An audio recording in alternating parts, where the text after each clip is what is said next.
इमाम मूसा काजिम अलैहिस्सलाम का वास्ता है, इस वीडियो को स्किप मत करना क्योंकि ये कहानी डॉक्टर सब्र की नहीं, विलायत की है। इमाम मूसा काजिम अलैहिस्सलाम वो इमाम डॉक्टर जिन्हें लोग बाबुल हवाइज कहते हैं क्योंकि उनके दर से कोई खाली नहीं लौटता।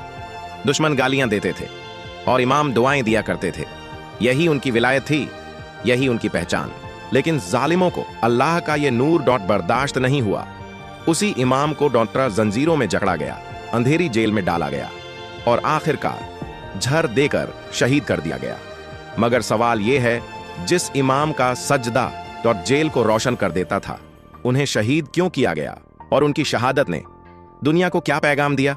इस पूरी दर्दनाक कहानी, इमाम मूसा काजिम अलैहिस्सलाम की विलायत, फजाइल और शहादत का पूरा वाकया सुनने के लिए आज रात ठीक 8 बजे मेरे चैनल नूरी कहानी दुनिया इस्लामी AI पर जरूर आइए। आज की ये छोटी सी कहानी सिर्फ शुरुआत है, असली दर्द अभी बाकी है।